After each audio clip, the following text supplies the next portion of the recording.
Good evening, everyone. I'd like to call the meeting to order. This is the regularly scheduled meeting of the Municipal Land Use Board of the Borough of River Edge. It is Wednesday, May 24th, 2023. The time now is 7:33 p.m. This meeting of the Municipal Land Use Board of the Borough of River Edge is being held remotely and recorded via Zoom due to Borough Council chambers unavailability and is in compliance with the provisions of the Open Public Meetings Act and associated regulations. Notice of this remote meeting was published in the Bergen Record on October 6, 2022, posted on the front doors of Borough Hall and posted on the borough's website. The notice included the dial-in and login information necessary for the public participation and access to this meeting remotely. A copy of the agenda for this meeting was made available on the borough's website near the posting of the meeting notice and included the dial-in and login information. During the public comment period of this meeting, if you would like to make a public comment, please press the raise hand button on Zoom or dial *9 on your telephone keypad to raise your hand. The board will address you by name or by the last four digits of your telephone number. You may mute and unmute yourself by pressing the microphone icon on Zoom or dialing *6 on your telephone keypad. You must state your name and address clearly prior to making a public comment. With that, I will turn over to Ms. Steinle. Would you call the roll? Yes, thank you. Mr. Mayor is excused tonight. Mr. Caslin? Here. Ms. Boland? Here. Mr. Merman? Here. Mr. Pfeffer? Here. Mr. Cray? Here. Mr. Kellyan? Here. The councilman is excused tonight. Mr. Gibbons? Here. Mr. Esposito is also excused tonight, and Mr. Bastide. Here. Also present, our planner, Mr. Behrens, and our engineer, Mr. Costa. Thank you, Ms. Steinle. Our first item of business this evening, we have approval of minutes from the board's meeting on April 26, 2023. A draft of the minutes was circulated to the board for review prior to this evening's meeting. I open it to the board for comments and questions on the draft minutes. Mr. Chairman, Mr. Merman, good evening. I have a couple of minor corrections that I'd like to note. Okay, Page 1, first paragraph refers to you as chairing the meeting, and when you obviously look at the attendance, you are excused. So that has to be corrected. Chair has to be corrected to vice chair on page 1. Over on page 2, under completeness review, you have a completeness review for Evergreen Medical, but there's no completeness review for Dark Star. So I suggested that be added. And over on page 9, last page, basically, we never closed the public meeting before we made a motion to close right now. So Lori Fluger testified from the public. We never closed that part of the meeting. And it goes on to say, close the meeting. So we've got to enter that closure. That's it. okay. Anyone else? From the board? Okay, I'll make those changes. Okay. Great. Any other comments, questions from the board on those minutes? Okay. With the modifications mentioned by Mr. Merman, may I have a motion on the minutes, please? So moved. Thank you, Ms. Boland. May I have a second? Second. Thank you, Mr. Cray. All right, and we can do a voice vote, but Mr. Caslin I'll abstain. can't participate. Okay. All right. All in favor? Aye. Aye. Oppose and abstain beside myself. All right, very good. Thank you, everyone. Our next item of business this evening is the continuation of old business. The applicant is Dark Star Development LLC. This was been carried from our previous meeting on May 10th, 2023. Property is located at 335 Johnson Avenue. It is Lot 3 and Block 1405. Application for a proposed 4-story office building, seeking a variety of variances and site plan approval. With that, good evening, Mr. Sarlo. Good evening, Mr. Chairman, members of the board, Counselor, Madam Secretary, Charles Sarlo on behalf of the applicant, Dark Star Development LLC. Mr. Just Sarlo, I think when we adjourned our prior meeting, I believe you had the planner giving testimony. That's correct. I believe we finished the planning testimony. Okay. I thank the chairman and the board for allowing us extending the meeting by half hour to get that testimony in. So the bulk of the testimony is in. I think where we stopped it was the pause where the opening up to the board members for questions as well as the public. And then we do have, and I'll actually leave it up to the chair because we do have the architect and engineer here in response to some minimal questions that some of the board members had. We did submit revised drawings just to kind of keep up with the comments as they've been coming in.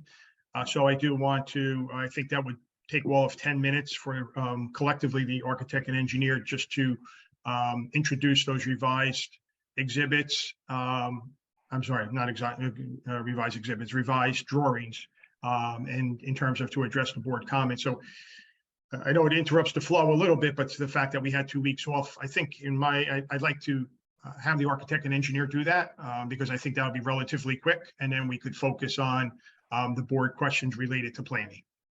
Okay. Any objections to that from the board? No. Okay.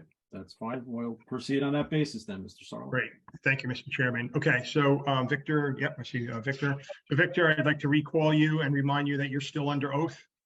Yes, Okay, so you were present at the last 2 board hearings, and you've specifically the last board hearing, you heard some additional comments and requests from the board members in terms of amending drawings.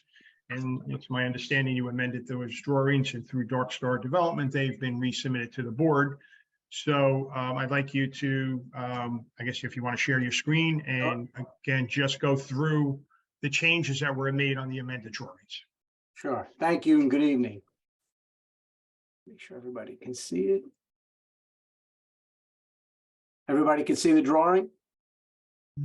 Yes. So Yes. I'll go back to the roof terrace. It was asked at that meeting to clarify, I guess, the mechanical area and the enclosure around the mechanicals, how it relates to the rooftop of the building. So we were asked to cut an additional section through the building, which on that roof plan is labeled CC. It comes across approximately north to south, looking towards Route 4. So that drawing is here. It was an added drawing A9 to the set, showing the section through the building, looking in that direction, through the mechanical enclosure, showing all of the parapet walls on that roof, because I think that's where most of the clarification needed to be made. So we added drawing A9 and then just revised the drawing numbers accordingly after that, 10, 11. There were no changes made to 10 and 11. So just this drawing was added.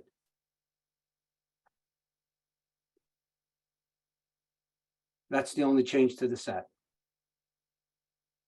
Mr. Chairman. Mr. Chairman, Mr. Merman. yes, the architect cut the section as I originally requested, and between that and drawing A7, the questions I originally have, he has covered. Okay. Thank you, Mr. Merman.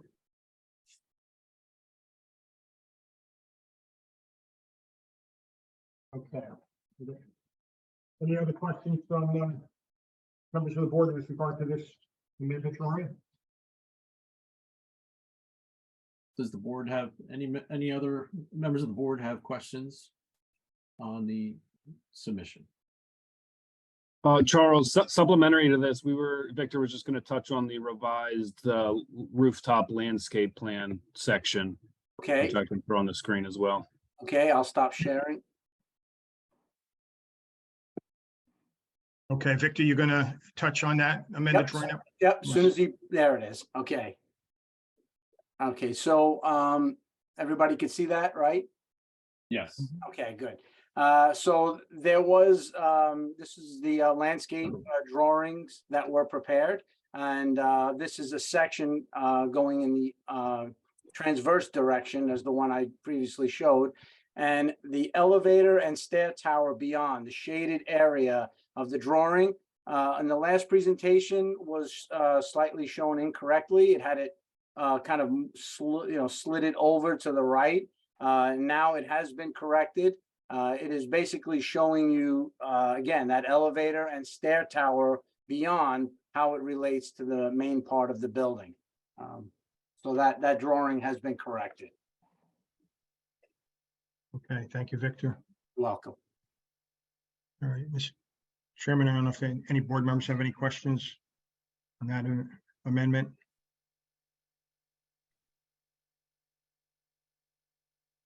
Members of the board, any questions on the revised landscape plan? Okay, Thank you, Mr. Chairman. thank And I'd like to now recall Mr. Callisto Burton. Mr. Burton, same thing, in response to some board member questions. I believe you revised one or two of your drawings, and I'd like you to testify with regard to those amendments. All right, I just provided a new turning template for cars. There you go.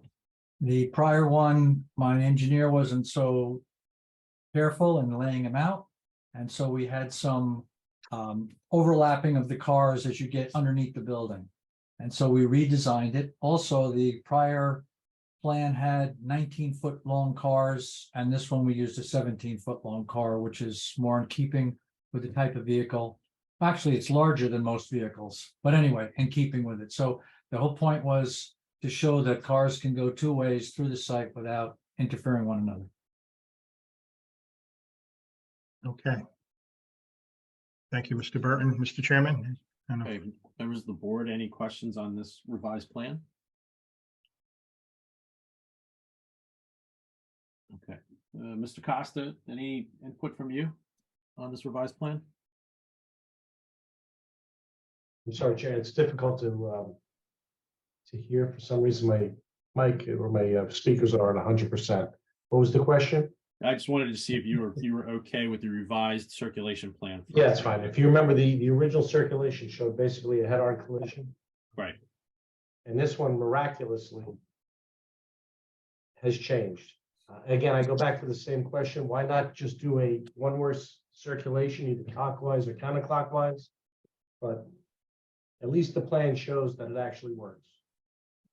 Okay, and the clearances appear to be acceptable for passing. It still looks a little tight in that back drive area in the turn. Each place the cars still look a little bit close to my eye, but I'll defer to the engineers on that if that's an acceptable clearance back there. Well, also remember that the traffic is not high volume. This is not a shopping center. It's only 54, 56 parking spaces. So. Fair enough. Just again, that's why I'm deferring to the engineers. So, any other questions from the board? Okay, Mr. Sarlo. Thank you, Mr. Chairman. Okay, so I'd like to recall Mr. TJ Ritchie, Mr. Thomas Ritchie, our professional planner. Mr. Ritchie, I remind you, you're still under oath. You did, we were afforded the opportunity to get your planning testimony, I believe, in. Since it has been 2 weeks and we are, we're moving this hearing along, I'd like, just for the benefit of the board, Mr. Ritchie, if you can maybe give no more than a minute highlight of the variances and, your high level, since you're already put on your testimony, but just remind the board the highlights of the proofs specifically related to the height variance as a reminder. Yeah, absolutely. So basically we do have the D6 height variance. Now, if the board remembers correctly, it's not because the entirety of the building exceeded that 10% or 10-foot threshold to trigger the D6. It was just the elevator shaft. And it was really so we can have the roof access. But as I explained last time, and as the applicant had explained in the first hearing, there are a lot of benefits to actually having that roof area. Kind of, why not use it, especially since, many office buildings and operators of office buildings their tenants are looking for areas to have those outdoor amenity spaces. So there were a big benefit from it. We really didn't see any impacts because, like we said, it wasn't the entirety of that roof line that's non-conforming. It was just the elevator shaft. So really the building does look like it's 3 stories. And I think the architect did a really nice job using those differing materials, and especially those lighter color materials, to help it kind of disappear into the sky. The building's pushed back a bit off the right-of-way line, adjacent to the street. Most of these buildings are pretty close to the street. Ours is kind of set back a little bit and located towards the center of the block, which even further mitigates, the apparentness of that height from the roadway. So all of those things kind of together are why, the D6 is much less impactful. Okay. Thank you, Mr. Ritchie. So, Mr. Chairman, I'd like to open it up for questions from the board for Mr. Ritchie. Okay, thank you, Mr. Sarlo. Ms. Bowman, questions from you? No, I have no questions. Okay, thank you. Mr. Gibbons? None at this time. Thank you. Okay, Mr. Pfeffer? No questions. I actually like the building. Just want to say that. Okay, thank you. Mr. Arkalian? No, I'm satisfied with the answers we got. Okay, thank you. Mr. Bustede? No questions. Thanks, sir. Mr. Cray? I actually have 1 or 2 questions from having watched the video from last week. I don't know if this is the appropriate time to ask, or if we're just talking to the planner now. Or this is just for the planner for the moment? Yeah, then I'm good. Okay. Thank you, sir. Mr. Behrens, any questions from you before I turn over to Mr. Merman? I'll just reiterate perhaps a few quick points. So I think if the board were to vote favorably on this application, it is important to underscore that while it may technically be a 4-story building, that it's only, essentially the bulkhead or a portion of it, I think, which represents maybe 2 or 3% of the actual building footprint. So that, at another perspective, development may not look at this and say it's a 4-story building. But again, to understand that limitation, in terms of the master plan, the 1984 master plan, going back a bit, there is discussion about goals for commercial areas, and specifically the goal for commercial areas is to maintain and upgrade existing commercial areas to provide a complete range of office, retail, and ancillary developments. And there are objectives to that goal, which indicate or talk about updating properties, aesthetic enhancements, and also considering impacts to traffic and other local impacts. And then there's another specific provision on or section on page 159 of the master plan, which talks about the existing office development in this southerly area of town in this C2 zone. And that new development should complement existing development. It recognizes or actually prescribes putting parking under office buildings, sort of in the format that's being proposed. And again, asks boards, to review traffic and parking impacts in general. So, obviously the site has prior board approval for, what was called a mixed use development, which for, office, and at that time also included a retail component. I think we heard that in terms of intensity, that eliminating the retail component might reduce the intensity of the site to some degree. From a bulk perspective, there seems to be some similarities, as well as the parking variance that had been granted previously. And so ultimately it comes down to, to what extent is the site or the development proposal consistent with surrounding development? What impacts are there, if any, to surrounding development? And With regard to the most significant variance being requested is, again, that D6 height variance is, can the site accommodate any issues associated with that height that exceeds the maximum permitted height of 35 feet, which Mr. Ricci has provided some testimony to that. So I'd be glad to answer any questions if anyone has any. Questions from the board? Okay, Mr. Merman? Mr. Ritchie, I'm gonna play devil's advocate. So bear with me a couple of seconds.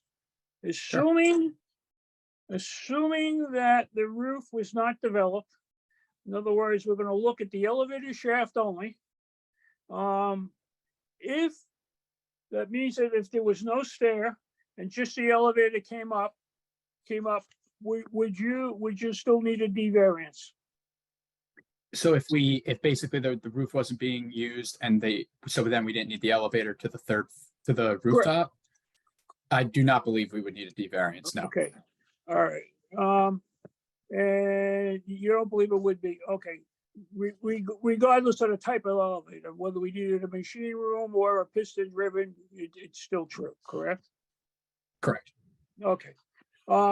If we did not develop the roof, would the parking requirement be reduced? I do not believe so, no. So it would have no impact on the parking requirement? That is Okay. correct, because it's based on the If I may, yes, Mr. Ritchie answered it correctly. The parking's calculated on the square footage of the gross floor plan, including the lobby. That's, if you recall, there was a little differential on the parking calculation between, I think it was the board planner's review letter and our calculation because of the lobby area. So it's the gross square footage. And like we talked about, the roof is almost an amenity space, no different than if there was like a little picnic table outside in the parking lot. Okay, very good. That answers my concerns about the D variance related to the elevator. I'll have other comments later on in my final comments regarding the site specific. Okay, so I'm done, Mr. Chairman. Thank you, Mr. Merman. Any other questions from the board for the planner before we open to the public? Okay. At this time, I'd like to entertain a motion to open the meeting to the public for questions for the planner. So moved. Thank you, Mr. Givens. Do I have a second? Second. Thank you, Mr. Cray. All in favor? Aye. Any opposed, any abstain? Okay, at this time, we are now open to the public for questions for the planner about the planning aspects of this application only. There is one individual on the phone listening in, so if you want to ask the planner questions, please dial *9 and you can raise your hand. Doesn't look like it. Okay. Okay, at this time, I'll entertain a motion to close the meeting to the public. So moved. Thank you, Mr. Givens. A second? Second. Thank you, Mr. Cray. All in favor? Aye. Aye. Any opposed, any abstain? All right, this time we're now closed to the public for questions for the planner. Mr. Sarlo? Thank you. So that concludes all the direct testimony on behalf of the applicant. So if there's no other questions or comments, I'll just do a quick summation with regard to this application. Thank you. First of all, thank you all the board members for their time and consideration in this application. It's a site that obviously this board is very familiar with, having some years back gone through the approval that is still valid and existing through November of this year, and that is for the mixed use office retail that was referred to earlier and referred to in my opening statements. And we do believe, and I think it's just common knowledge that a retail component is more intense depending on the types of retail uses that are there, because it's you're coming and going all day long in terms of visiting that retail establishment. So there's a lot of traffic movement to the site and in and out of the site versus a purely office building where it's more controlled.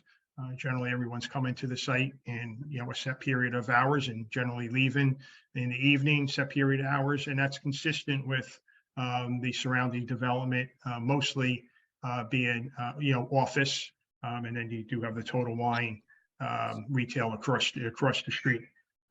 As was indicated, we believe that the proposed building, which is a permitted use, the office is a permitted use, but it's always hard when you have a permitted use to then say, well, it furthers the goals and objectives of the master plan. And ironically, this one does. This particular application does, as your planner had indicated. There's goals and objectives to kind of lift up this neighborhood, this particular zone, by increasing the aesthetics. A lot of those office buildings there were built in the 1970s by looking at the architecture, maybe the 1980s. So, they're aged. And here's an opportunity to redevelop this site with a modern looking office building, which I think squarely fits within the objectives of your master plan, and also the putting the parking underneath the building, which in part contributes to the height variance, right? So if we kind of mentioned this in the beginning of the hearing, if we put the parking underneath the building, which is consistent with the objective of the master plan, it also looks to maximize the amount of on-site parking to minimize any parking variance.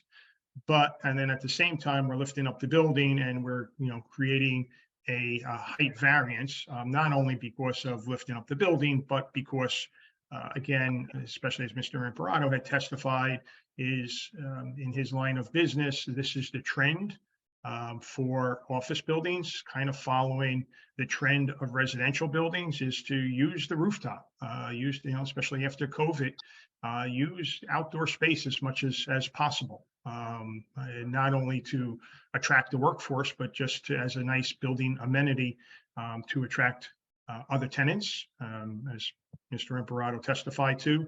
The second floor will be used by his other company, Let It Grow, which is a long time established in the town. And then the first floor would actually be a tenant, so it would be a multi-tenant building. So to attract high quality tenants to the building, providing a nice amenity, given the fact that there are high vacancy rates in the Bergen County area with regard to office buildings, I think it's just a win-win for everybody. So the height variance, I think that is the big variance, and there was testimony with regard to the case law.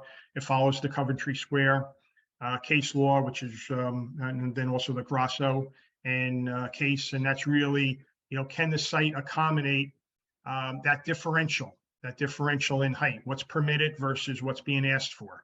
And it's a small differential in terms of the height, but more importantly, as just pointed out, it's 2 to 3% of the floor plate. So it's really minuscule in terms of that building height variance.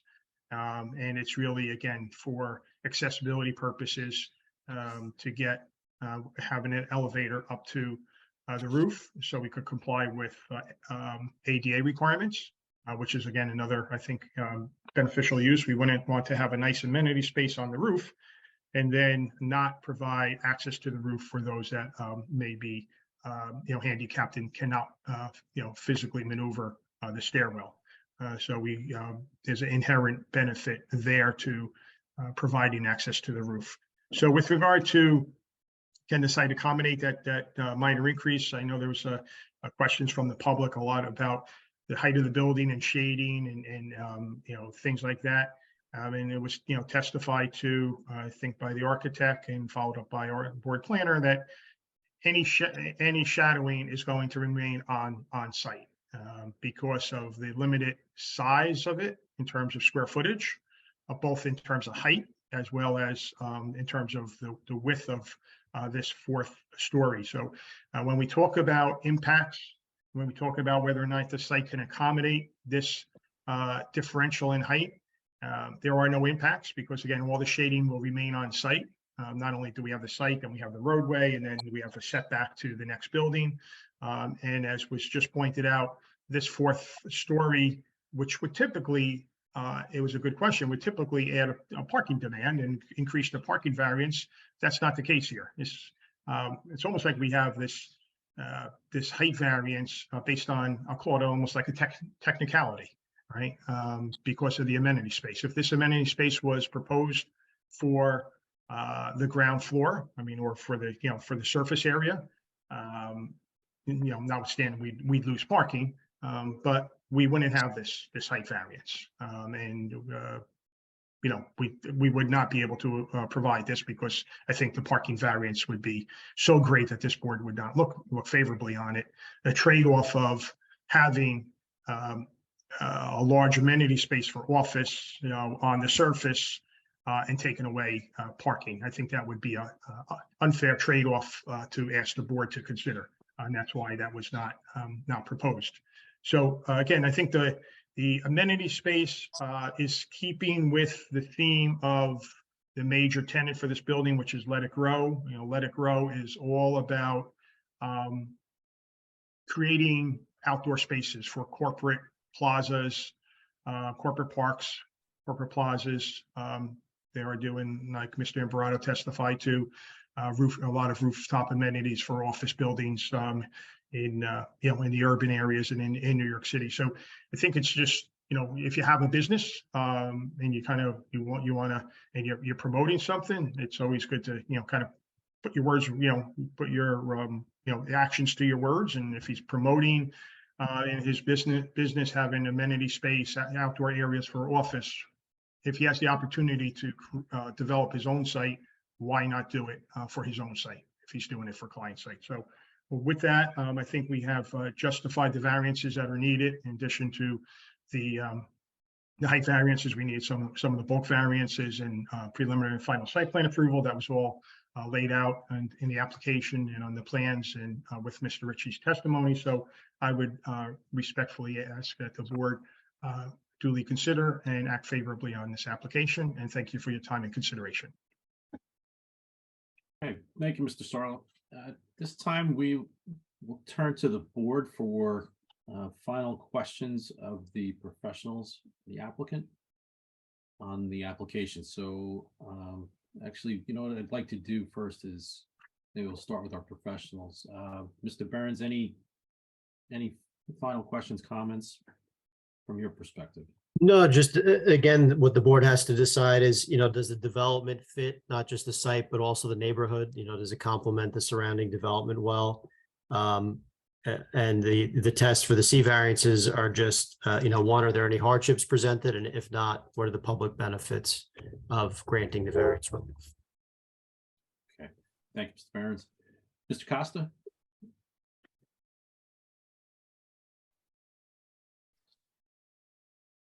I don't know if you can hear me or see me. Yep, we can hear you. Basically, again, the board years ago approved a building on this site. So all the engineering is similar. That building had actually two decks. It had a deck in the bottom parking area and the top. This one is completely on stilts and parks on the one level. So it's a little bit further up on the street. But you still have to put in storm drainage. You still have to put in sanitary sewer. All of the above, which they're doing, streetscape, sidewalk enhancements.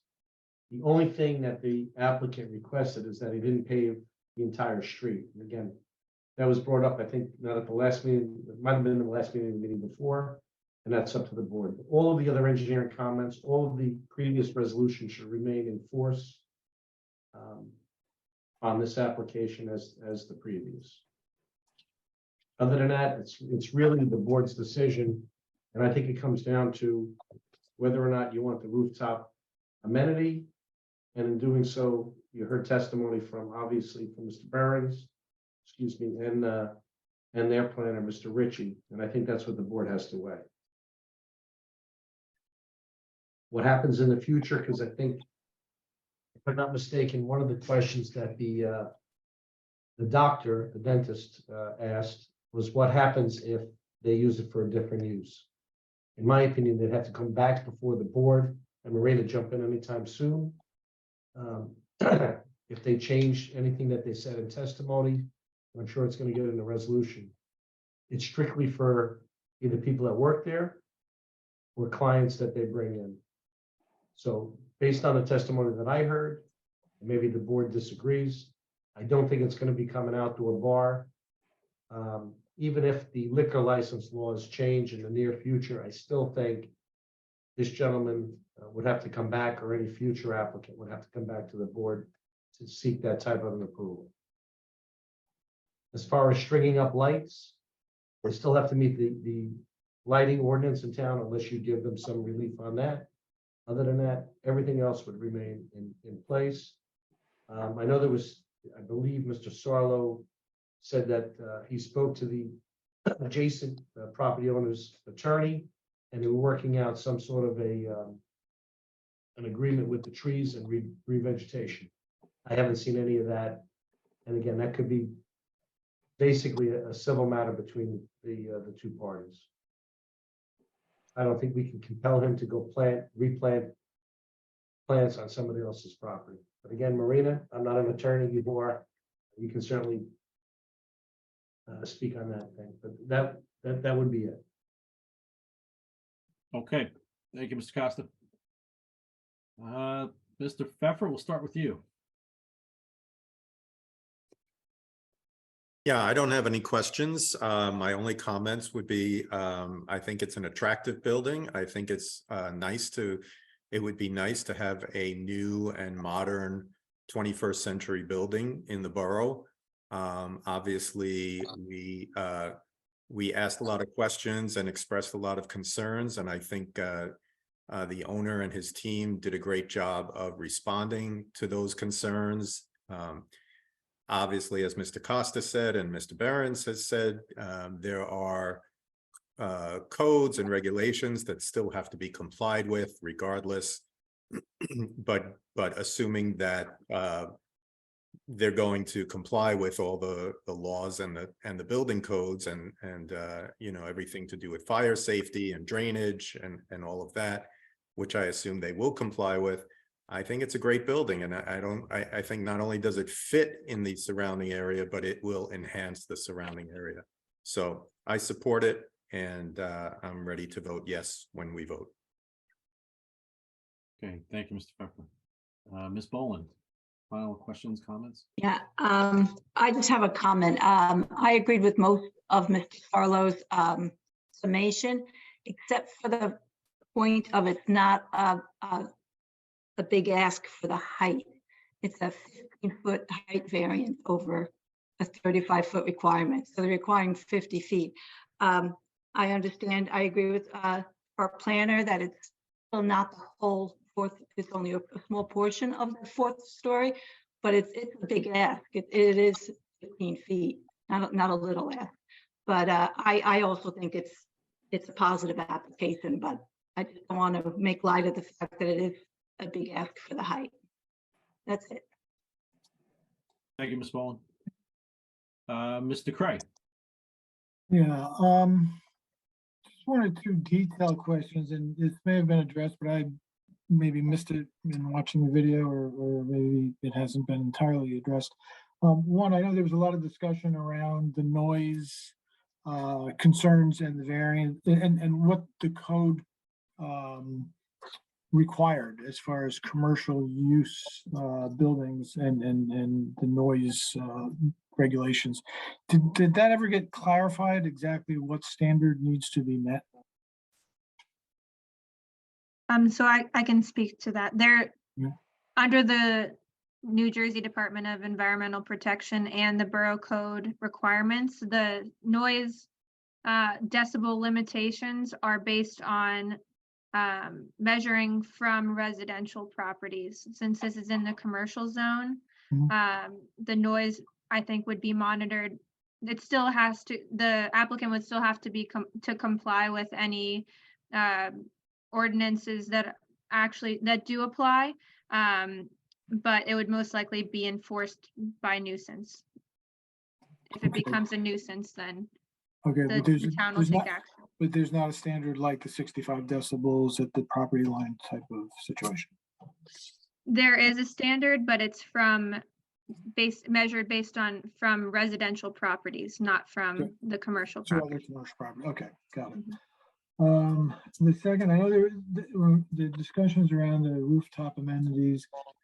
Question, I don't know anybody asked, the grill itself, how large is that grill? I know it's a direct pipe gas. How big is that?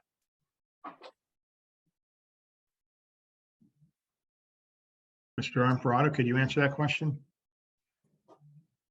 Oh, you're muted, but I can, a typical grill has a 1/2-inch gas connection. Yeah, no, how large is the grill itself? Paul, you're muted. Paul, you're muted.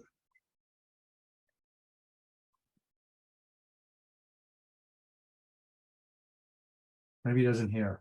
No, I think he's trying to get it unmuted, it looks like. Marina, can you mute him as the? I can only ask to unmute. I Yeah, can't actually you unmute. can't, you can't do it. Okay, Mason, Yeah, I'm not sure if I can hop in. Generally, the grills we put in are no larger than 36 inches in these amenity spaces, 36 inches wide, standard countertop depth, 28 inches deep, I believe. Okay. So a pretty standard size grill. Okay, so the discussion around kind of fire protection there, you're not talking about like an Ansel hood system or something like that. We're talking about handheld extinguishers. That's right. Okay. Okay, that's Sorry fine. about that. I went to cyberspace for a minute, but thank you, Mason. Yeah, 36 to 42 inches is general size of a grill. Got it. Okay, I'm good then. Thank you. Okay, thank you, Mr. Cray. Mr. Gibbons? Thank you. I did have just a couple of notes. You know, I do agree with Ms. Boland that this is a big ask. You know, and first looking at the plans, you know, it just looked huge. But obviously I understand it's because of the necessity of the elevator. You know, and it is obviously an attractive building. I did just want to follow up on Mr. Costa's comments about not allowing any other use for the roof deck. I don't know if it needs to be put in the resolution, but I would like to propose that it is part of the resolution, that roof deck is basically the sole use of the tenants and not to be rented, used for parties, used for anything other than the ancillary purpose that has been testified to, you know, for the use of the tenants. You know, I understand Mr. Imbarata, that's the way he's going to look at it, but you know, we can't say that he's not going to sell the building in a few years and someone else, you know, wants to have a nightclub up there. So just, you know, if we can, I don't know if you're open to that, having that in there. But I would like to have some coverage for the borough that it doesn't turn into something other than the ancillary service, the ancillary space that, you know, that we've heard testimony to. So I don't know, Mr. Sarla or Mr. Imbarata, is that something that we would be okay having in our resolution? Paul? That we're not going to have it as a nightclub. Yeah, I mean, it's not the plan. I mean, it's an office space. If we're going to have an office party or we're going to have clients, they will be a product of the existing tenants. So yeah, I'm pretty sure I don't have any issue with it, but obviously we have to see how the wording is in the resolution, and I'll have to defer to Mr. Sarlo on that. But there was never a thought process of subletting the rooftop to another vendor or a different tenant to have parties up there. And regarding the use, we're following the use of the approvals of an office space and an amenity space for the existing tenants. Yeah, I didn't know if that was your testimony. I just want to make sure that you know, that it's covered, that is what is being agreed on. I'm not trying to, you know, be overly, overly about it, but just to, to make sure that it doesn't turn into that with, a potential future owner or whatever, but. Yeah, I think Um, Mr. Costa that was all also I had. mentioned that if there's other types of use, you would have to go back to the board.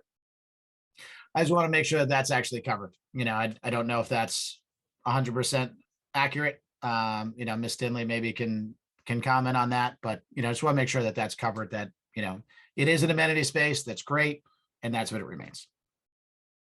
Yes, I can comment. I think that the testimony that was provided, that the rooftop would be accessory to the office use. And if the rooftop is used for anything beyond that, then the applicant or future owner would have to come back before the board. So if they were leasing the space to a non-tenant, they would have to come back to the board for Okay. that approval.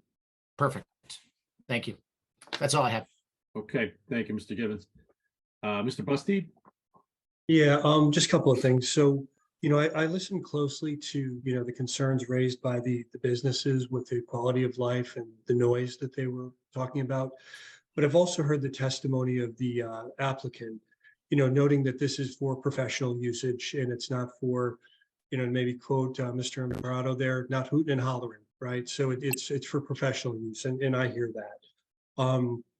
I do think the building would be a positive improvement for our downtown area, and I am supportive of it.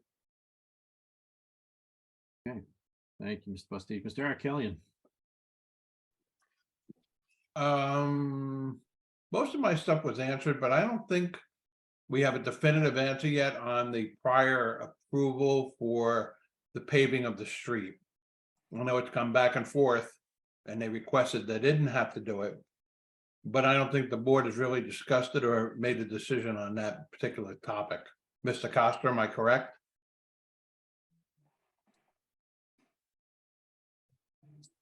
Again, it was part of the original resolution on the previous application, but the plans that were submitted to the board showed it not doing that. So again, it's up to the board. And you heard testimony from the I'm battling a cold, and I apologize. That half the road would be okay, but again, they're going to offset the sewer and then bring it back in. Again, it's up to the board. It's a board decision whether or not you want to stick with the original plan from the original building, or you heard testimony from Mr. Burton, Mr. Imparato, that the road is in great shape and they only want to do the work on one half of it and then fix that portion. So I'd like to hear from you and Mr. Behrens. Is the road in great shape, and can it stay? Well, Jim, you know me. I have no problem spending other people's money, so it's that simple. That's your The mom. road's gonna get teared up. There's no question. There's gonna be construction activities. The road might look great today. Again, after everything's said and done, will it be damaged here? It could be. You're putting in water, you're putting in gas, you're putting in sewers, you're putting in storm sewers, and you're gonna have construction activity. Mr. Sarlo, is your client willing to allocate to that, to the paving? It's a substantial cost.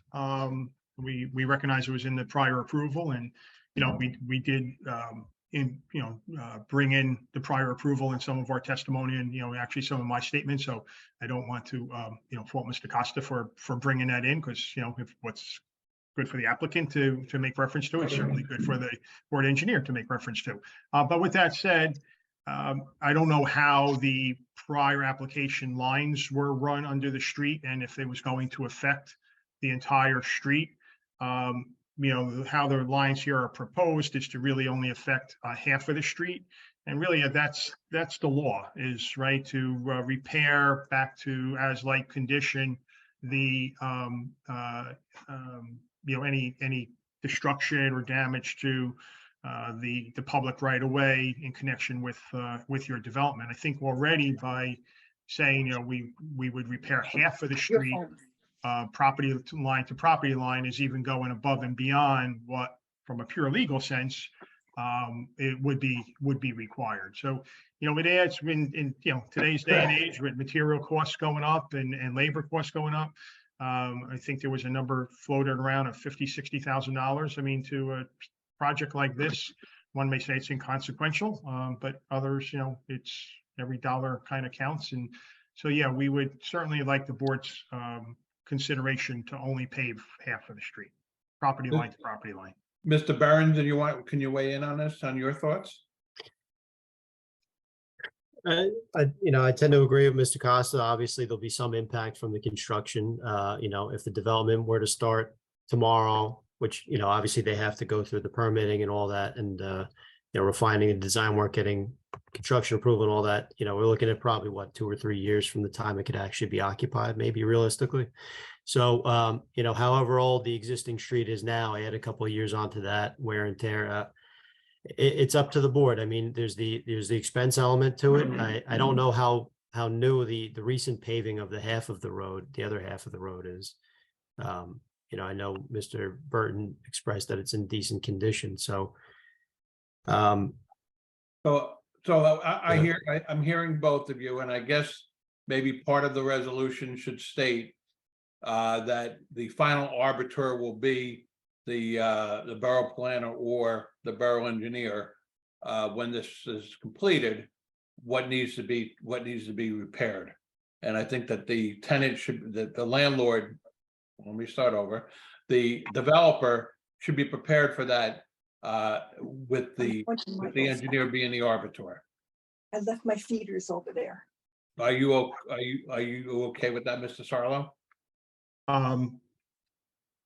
You're gonna have to be okay with that, Mr. Sarlo. I mean, obviously, if that's a condition that you place on the approval, I mean, obviously, we already know the position. It's already been stated on the record. So we already know what the board engineer's position would be. I would almost like to see, though, if we could document the condition today and compare it to the condition tomorrow when construction is complete. That should be the measuring stick. There was a reason why the borough, in however many years back, elected to only pave half of that street. Because they knew that this development was going to occur and that they would ask the developer, and maybe that other application, I'm surmising here, maybe that other application was already pending before the board when that street was paved. But why didn't the borough, if the road was in such bad condition, this is outside this board's jurisdiction, I get it, this is a mayor and council issue, but why didn't, if the street was that bad and had to be repaved, why didn't the borough pave it curb to curb? They chose to pave half of it to the center line with the anticipation they would ask the developer of the development of this property to pave the other half. Now it just seems like, if that's rational reasoning, we're saying, well, let's go back and just repave the whole street. Again, it's not a legal obligation to pave a whole street. If I can interject, it's not that. It's you need to run a sanitary sewer down the center of the roadway. There was a DEP permit that was issued in the previous application that should pass to this one. So you're digging up the street. That trench has to be a certain width wide. So you're over the center line to begin with. Case in point, I don't live on Bogut Road, but some people, I think, do live on Bogut Road. And they paved half the street, PSE&G. And the first complaint I got was from a certain individual who happens to be a police officer with a lot of stripes on his bars, because that gentleman, I think, lives on the same street. And now there's more paint on the street than if Picasso came back and had a brush. So that's all I'm saying. You're going to dig up the street. There's going to be damage. I think you need to repair it. And it's probably going to take maybe you can repair and resurface curb to curb are two different things. Repair, we agree with. Resurface curb to curb, providing the public with a whole new street is an entirely different ask. But you're digging up a good portion of the street. You're not. Maybe you don't realize that. So I'm gonna leave it up to how the board feels about that. But this was not my issue to bring up. It came up.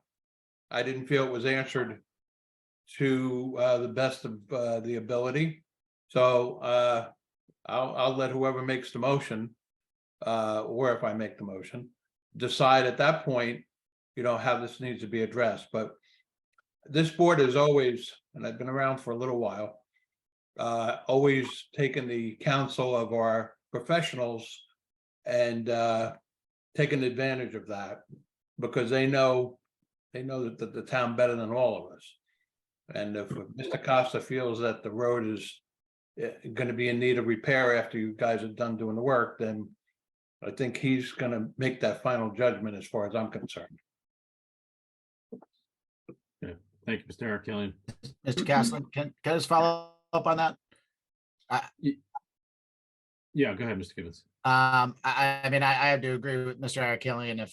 If Mr. Costa at the end of this project feels that the project that the street needs to be redone, I think we have to have that in there to protect, because we have no idea how much damage to that road is going to happen and however long this takes. So I would agree with Mr. Arakelian that we should leave this to our professionals to decide at the end of the day what needs to be done and be realistic, but protect our streets. Okay. Thank you. Thank you, Mr. Gibbons. Mr. Merman. Mr. Chairman, I believe, before I give my final comments, I believe we have an open item on the streetscape. I know it's been kicked around. Mr. Burton gave a lot of testimony. Normally, we have, I know Mr. Costa's report showed the details and the criteria, but I think a whole streetscape plan is missing. I would like to see that inserted or correct or produced, and that it be worked closely with our tree commission, and that the tree commission sign off on that, and that can be done afterwards. It's a minor item. Yes, I'm wondering if I'm speaking wrong on that or what, but I believe we're really missing a whole streetscape plan. If I may, I don't know, am I allowed to talk now? Sure. I have no objection, and I'm saying this on behalf of Paul. I think the streetscape, really, we told you we're going to plant new trees, and this streetscape consists of brick pavers between the curb and the sidewalk. We have no objection to you leaving that up to Mr. Costa and whatever the Shade Tree Commission or something like that to approve. Okay, fine. Normally they get involved very much. You're probably aware that they even have a program where they'll offer to plant your trees and so on and so forth. But okay, so that was an open item. All right, so my first real general comment is signage. I still feel strongly that there's only one house number required on the front of the building, not two. And when we put the motion together, I'm going to introduce that there only be one numerical number at location to be chosen by the applicant. And Mr. Arakelian, I think it will work out your concerns about the street paving and your other concerns about fire protection when we put the motion together.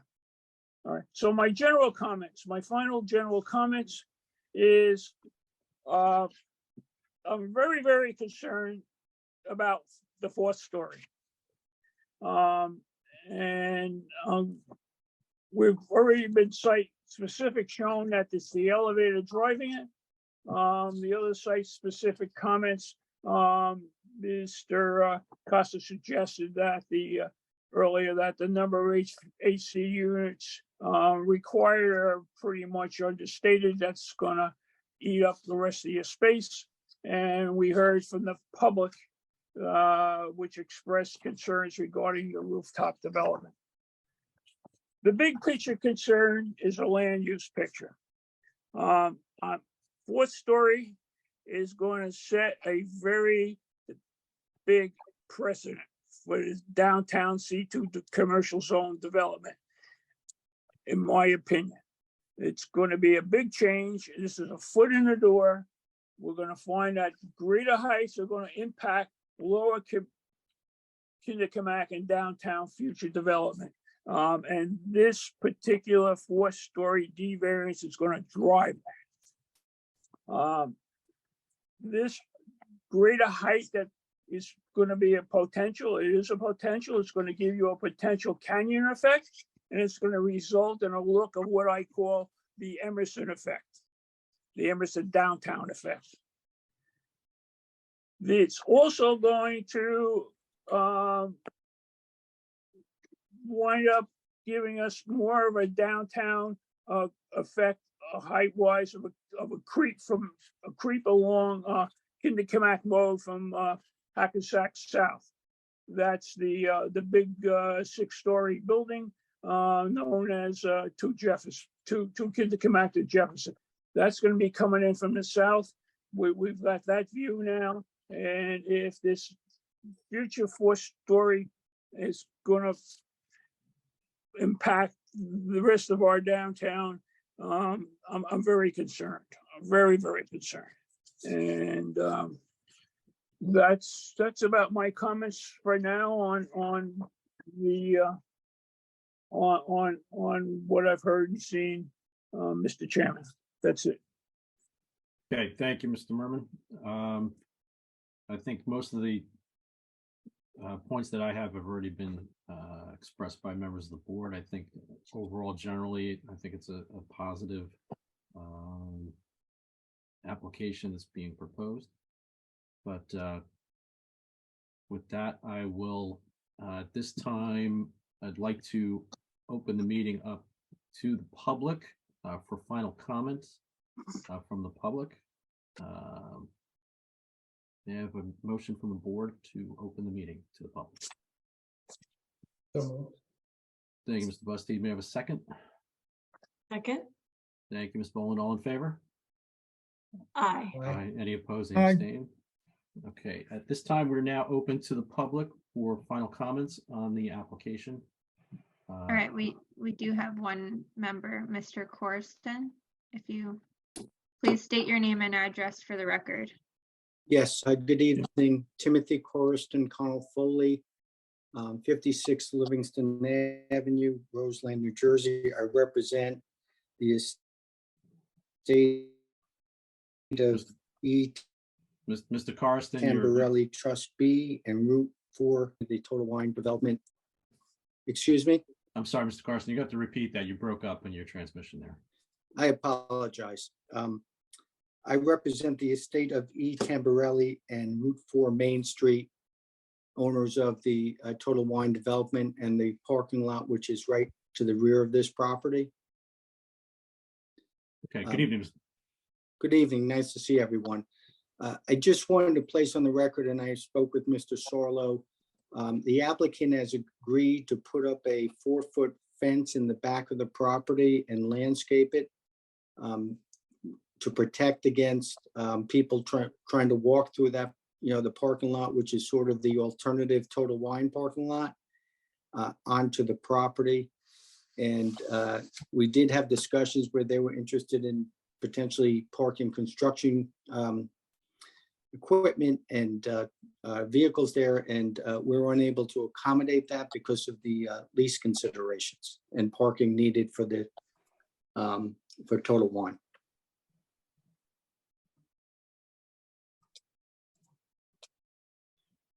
Okay. So I just wanted to place that on the record and have Mr. Sarlo acknowledge what I stated.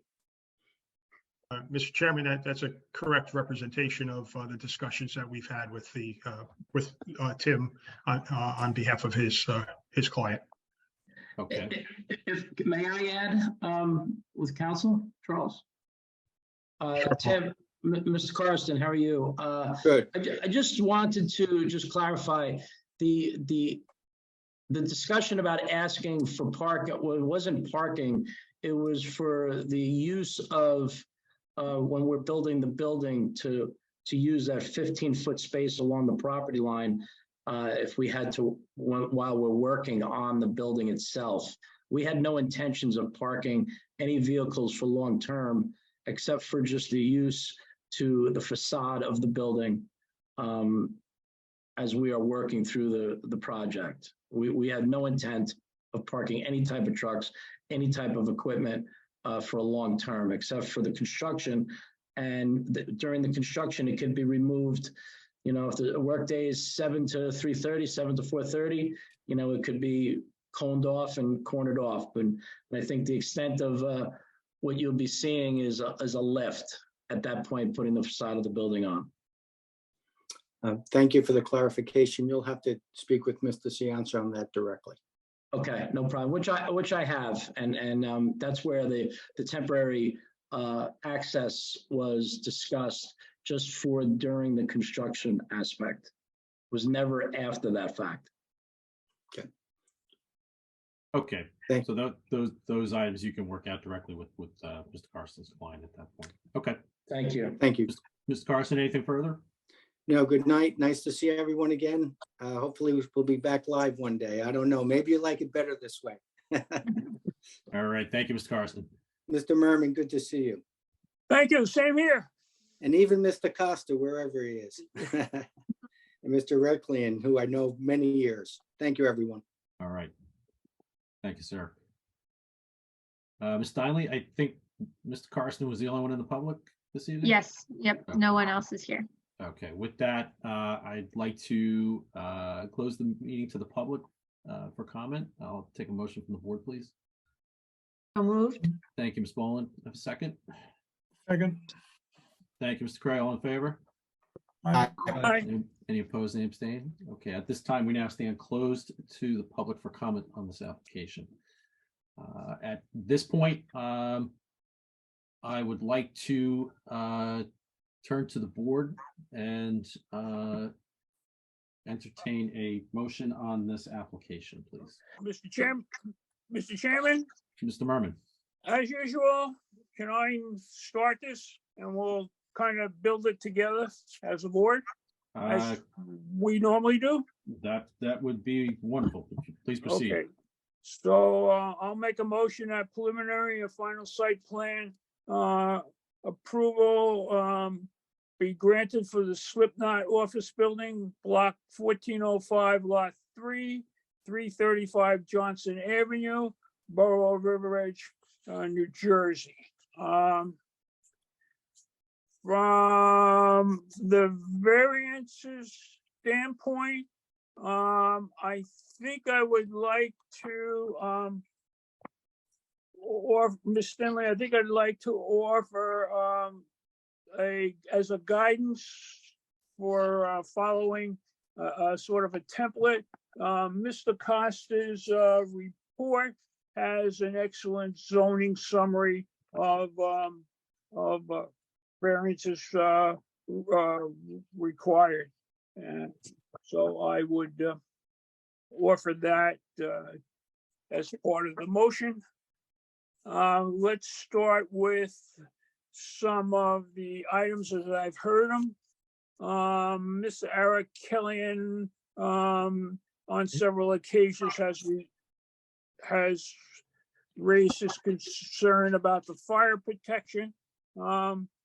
I believe that in our motion that the fire protection, including the underside of the structure in the parking areas, be sprinkled or standpipe or both as a combination for this building. And I think that was what the fire chief originally kind of recommended.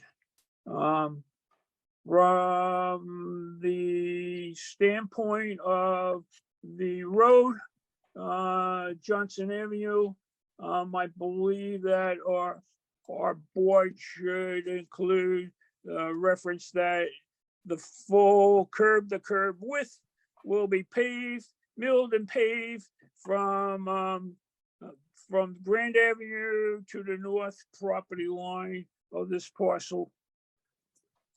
As far as signs are concerned, I believe that there should only be one house number sign at the choice, location and size at the choice of the applicant.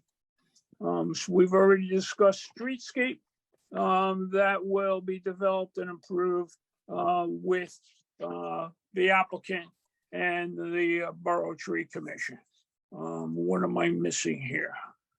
I think that's what I had in my notes, and I'm willing to build upon that. As far as I'm concerned, the variance for the D variance should not be approved. If that's where I stand. Okay, So let's. So just for clarity for the board, so your motion for approval does not include the height variance, the D variance. Right? That's correct. Okay. All right, so let's let the board chew on that, build on it, and together we'll come up with an adequate motion. I would like to add that there's got to have to be language in the motion regarding the usage of if there is a rooftop amenity regarding the usage. All right. So the board's heard Mr. Merman's motion for approval. Is there anyone on the board who would like to offer a supplemental motion at this point, or a different motion on the application? Mr. Chairman, I think the point of our order would be to have somebody offer up a second. Yeah. Then there can be a discussion and then an amended motion if needed. Okay, I apologize. Ms. That's Steinle. okay, that's okay. Yes, we need to have a second. Should we have a sec? All right, so let's recap. So Mr. Merman's motion is on the table. The board has heard it. It does not include the height variance, the D variance. Is there any member of the board who is willing to offer a second to that motion? I'll second the motion for the purpose of discussion between the board. Okay.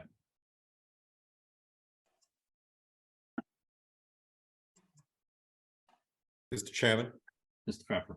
just to kick off the discussion, I have a question and a comment. The question really is for Mr. Merman regarding what the objection is to having two numbers on the building, because my thought was that actually having two numbers on the building is a service to the community or a benefit to the community. What's in my mind is that you don't want to have people driving around if they didn't see the number, and having two numbers means that it would be visible from Route 4 as you're coming off of Route 4, and then a lower street level number. And I think, my feeling is that would avoid people sort of driving around or going to the wrong building, possibly disturbing other businesses or offices and wasting people's time, frankly. I know, for myself, driving, sometimes even using a GPS, the GPS will tell you, that you've arrived at your destination, but you're still not quite sure which building it is. So I don't know how the owner feels about whether it's an important issue or not, but I was just curious what the objection is to having two numbers on the building. And just before you answer that, my comment on the motion would just be that I believe that they should have the variance on the height. I don't really see this as a full 4-story building. There's a piece of it that is high, but it's basically a 3-story building in my view. And I understand the concern that it's going to suddenly open up the door to a lot of skyscrapers in the borough, but I know that this board will look at every application on a case-by-case basis and judge each building based on its appropriateness. So I'm not so concerned about the height variation. I think that there should be a motion or an amendment that allows the height variation, but I'm just curious whether Mr. Merman feels strongly about the two numbers on the building and whether that's something that, you know, I kind of like to know how the owner feels about that, whether that's a big issue or not. But my question was really for Mr. Merman. All right, Okay. Mr. Merman? Yes, be glad to answer. First of all, I'm referring to Johnson Avenue frontage. Right now, there are 2 house numbers proposed for Johnson Avenue, a very large number up top and a very small number over the door.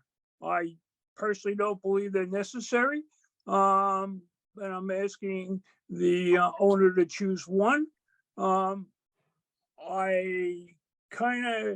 me put it this way, the two numbers on the same face of the building to me approach the sign pollution, all right? As far as a number you seem to reference or infer, a number from Route 4, I have no problem or objection to a house number or building number being placed on that facade, all right? I think that addresses your concern regarding house numbers. Yes, Mr. Pfeiffer? you've answered the question. Yeah, thank you. Thank you. Okay. And Mr. Chairman, if I may, Yes, Mr. Sarlo. the board member asked for the applicant owner's position. So obviously, we think it's important.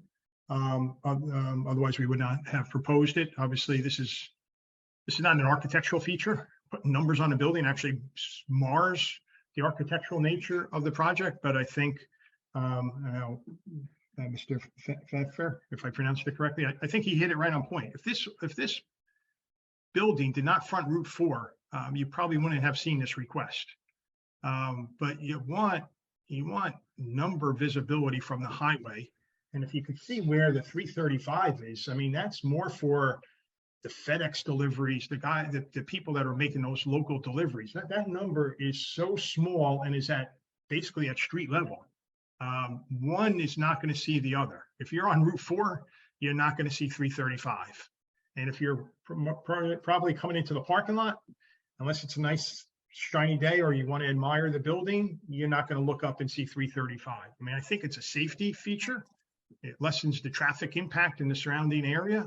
And we just think it's a benefit. Otherwise, we would not have been proposed. We wouldn't propose it. People don't want to mar up architectural with numbers. Mr. Sarlo, you have not convinced me. There's no reason why you can't have the large number up top backlighted. It would serve the purpose for everybody. Okay.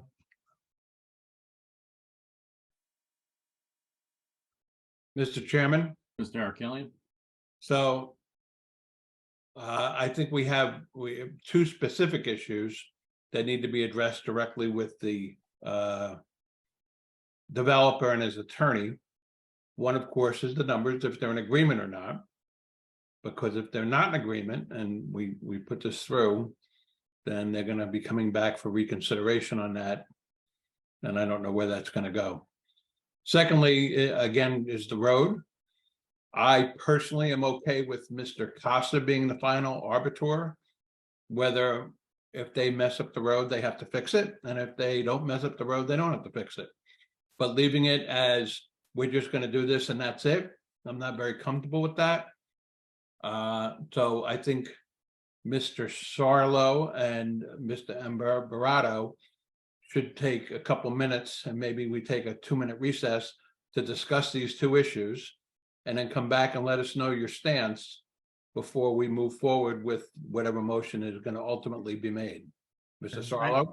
Yes, I mean, we could take a recess, but I did get a text from my client as well as the board engineer, and the line could be, all the lines could be rerouted so they're on the side of the street, that front half of the street that fronts the building.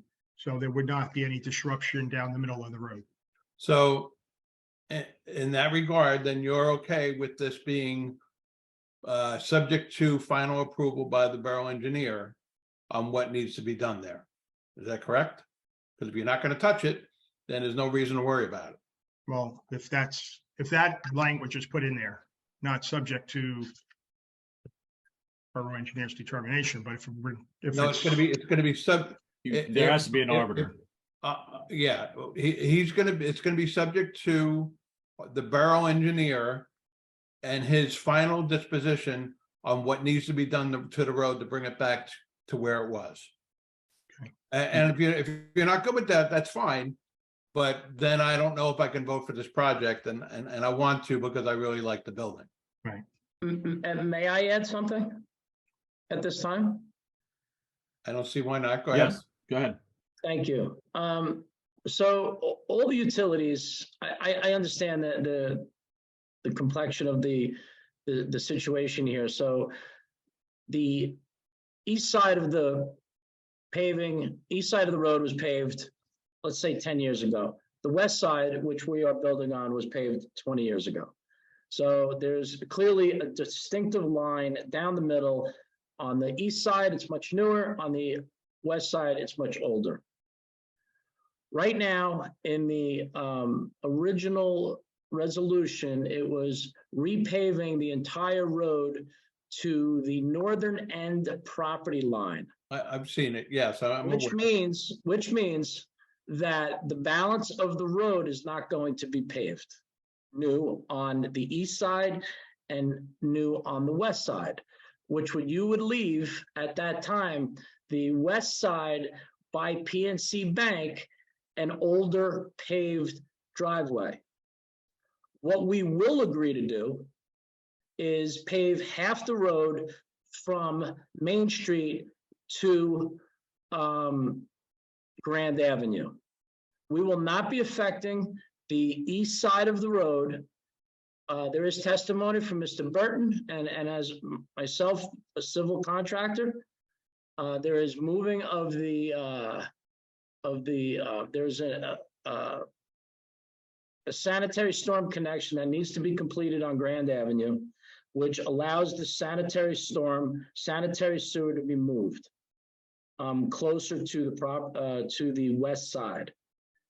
It's been discussed, it's been looked at.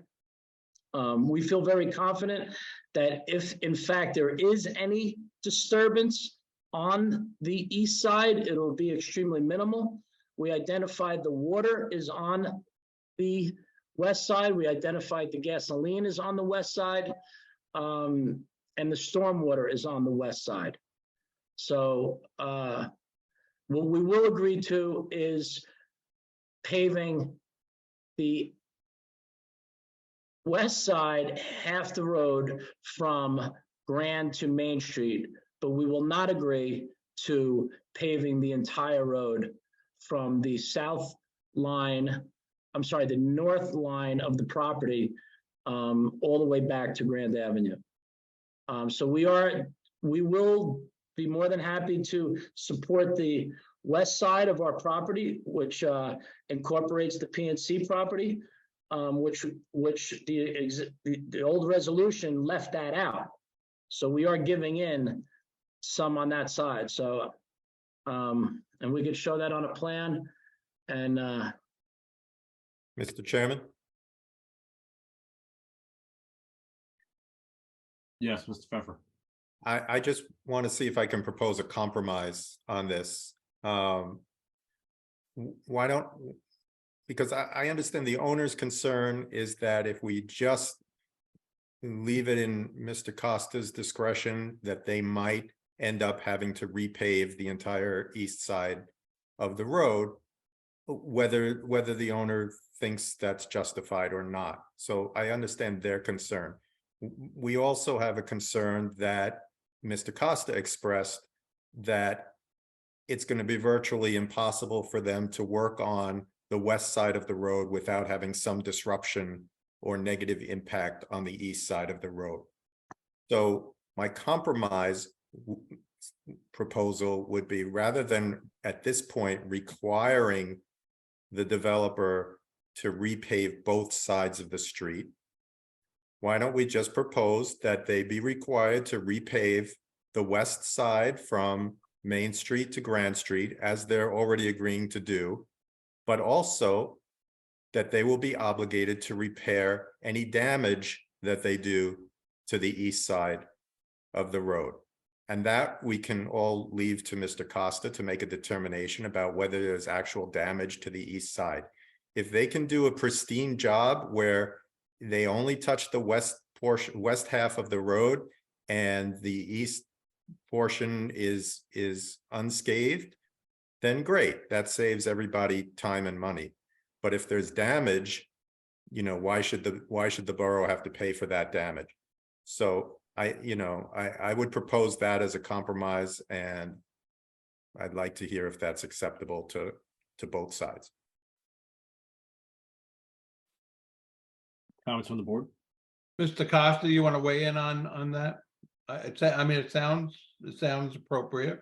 Whatever the board direction they want to give me, that's fine. It's fine either way. So to pave from Main Street to Grand, if you're willing to do so, fine.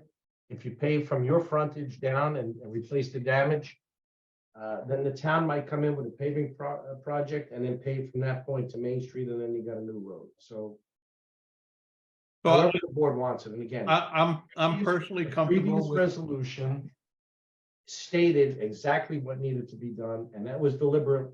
You know, it was put in there for a specific reason. And with all due respect, Mr. Barato, you're a very highly skilled businessman. I'm sure you did your due diligence. You have the same engineer in the lower left-hand corner. You have the same attorney who reviewed the plans. This isn't a surprise today. And the sanitary sewer is going to be placed in the center, unless that's moved also. I haven't seen those plans. So I don't know how you make that cut down the center of the street and then move it over, because the manhole, unless you're going to build a new manhole when you get into Grand Avenue. But Mr. Burton, jump in. So now we're going to build a manhole on an active line. Is that the? I think that's what the plan already calls for. No, there's an existing manhole that's buried apparently. That's correct. And that existing manhole that is buried is on the west side of the street, standing on the proposed on the drawing where the well then that manhole is shown incorrectly on the drawings. So it could be as simple as that. If it is on the westerly side of the street, then it's not in the center line, but then the drawings are incorrect. So maybe you want to revisit it. And again, the compromise sounds fine. So be it. There's a certain square footage. You apply the same square footage. If we can't do it that way, we mix and match. And certainly we've done that with PSE&G. So I'm not sure why we're tripping on this particular point. If this is the point that breaks this project, I think you better look a little more closely at the cost of this project, quite frankly. Any final comments, Mr. Ambarato or Mr. Sarlo? Paul, I have none. I'll leave it to my client. I just offered our compromise of going to Main Street on the west side. I think it's an over ask to mill and pave the entire road up until the north end of our property, especially when there's a clear distinction of the east side being much newer and much better than the west side. And when we have under testimony that the sanitary sewer can be moved to the east side of the road. I understand Mr. Costa's concerns, but Callisto and I, my engineer, myself, and Mason were out there, and we felt comfortable with this ask. And yeah, 30, 40, 50, $30,000-$40,000 in this day and age, with what we're building there. It may not be a lot, but it is a cost. And really leaving it up to Mr. Costa, even though Mr. Costa has been a relic here in River Edge for quite a long time. We don't know who could be that person in 2 or 3 years from now, and it may just say, hey, go rip it up, and this is it. That's the other thing. So I'd rather have a little bit more determination at this point, that,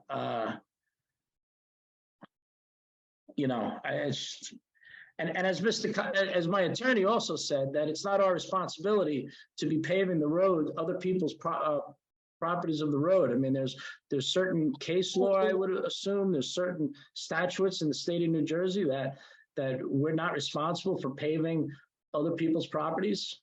So, I thought that was a fair compromise that we offered. Mr. Chairman, my recommendation would be then have Mr. Burton, let's meet out in the fields prior to the board taking a vote this evening. Let's make sure, don't put your head down, Talisto. Let's make sure the plans are correct. Oh, you're laughing. I don't, quite frankly, I don't think it's funny.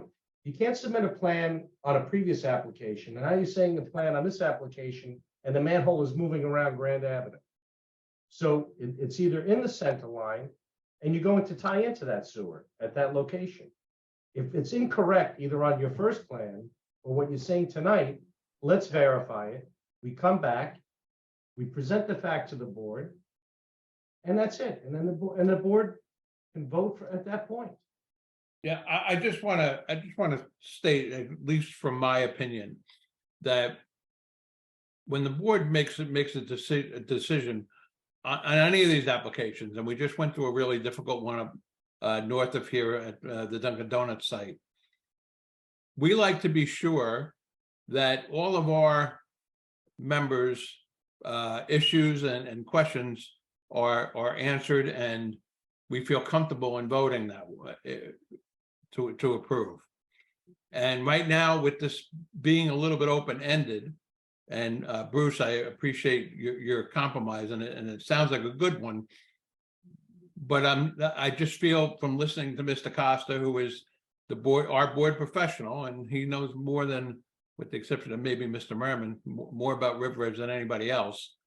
I have a concern, and obviously he has a concern. If he didn't have a concern, we would be voting on this right now. You have a motion on the table in a second, and your attorney is certainly appropriate for him to ask the chairman to call the vote. However, I don't know if he would like the way that outcome comes. So I don't know if where we sit at this point. And I'm going to go back to Ms. Stinley for a minute and to give us some guidance here. So right now we have a motion and a second. The motion could be amended, which also needs a motion and a second, or the discussion could be tabled to another meeting. So, And the current motion still does not contain the variance for the fourth floor. the current motion does not, that's correct. The current motion does not contain approval of the D variance. Can we have, I'm sorry, can we have the applicant verify that they need all of this 50 feet that's being proposed? If maybe if it can be lowered, somewhat, it might be more agreeable. Looking at the section, there looks like, I think there was talk that there was no parapet above the front, the elevator. I'm looking at a section that shows 2-foot parapet, a minimum that could come out, and maybe some more could come out of the elevator area accessing the roof, make it a little bit more agreeable.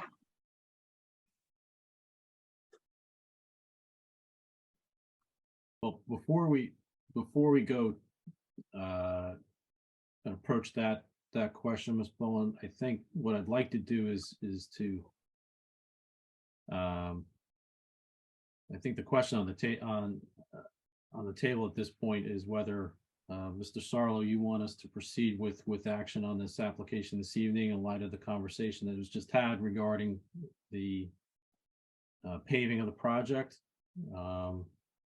or would you prefer to have that issue addressed by the borough engineer and your client's engineers, and come back and have a more granular discussion on that point?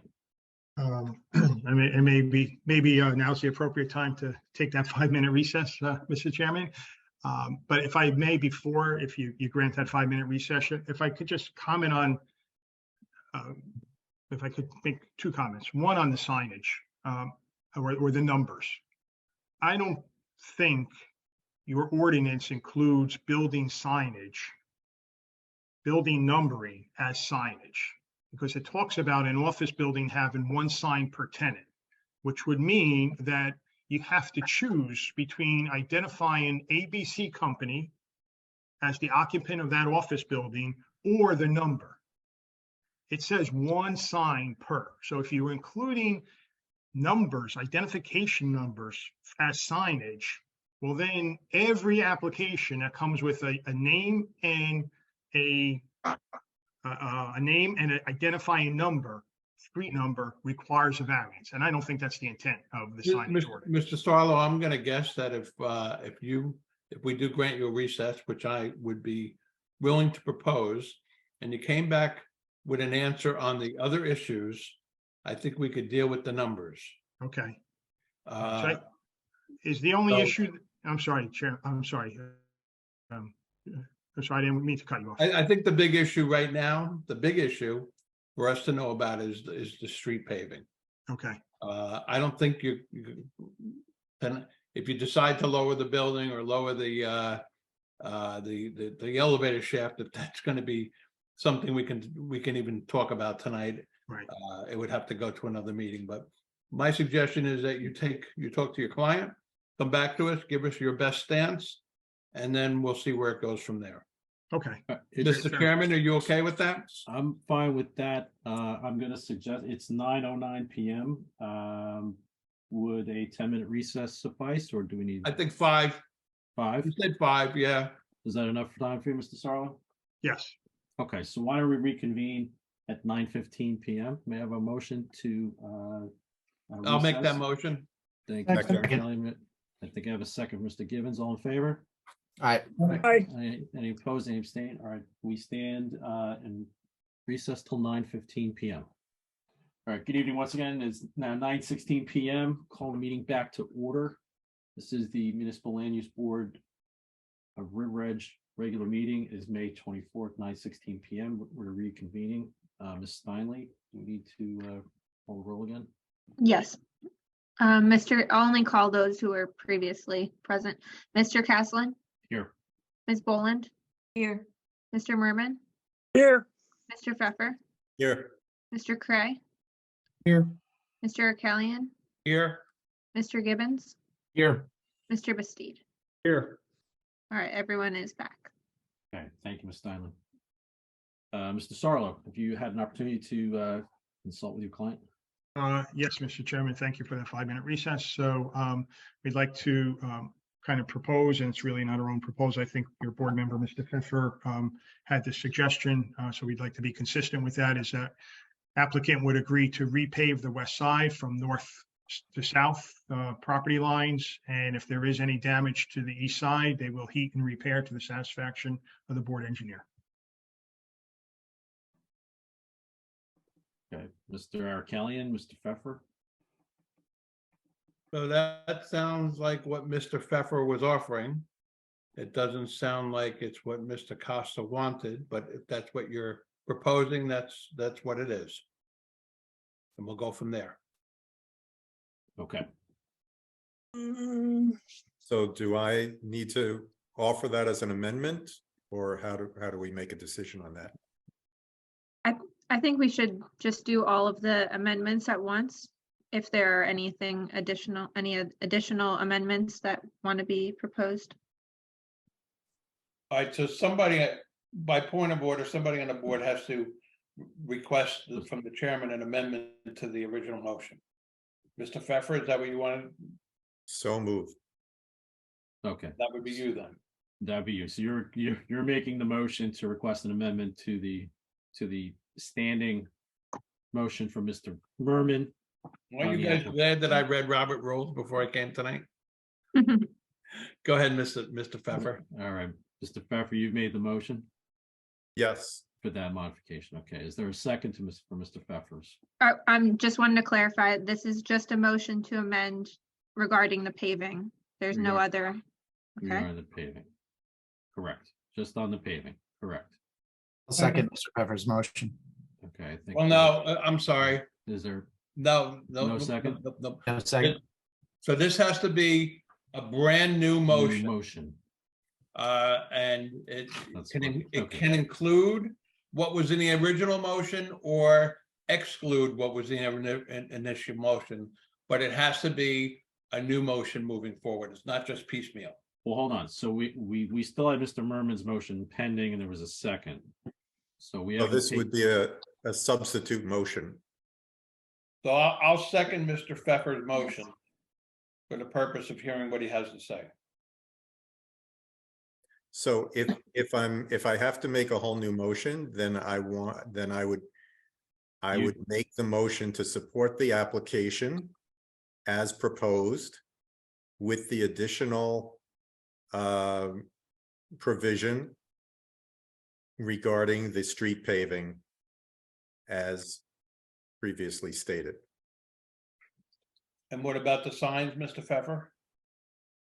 Well, so my motion doesn't address Mr. Merman's motion. My motion says approve the application as proposed, which would include the numbers and the height, but with the added provision regarding the paving of the street and fixing any damage that's done to the east side of the road.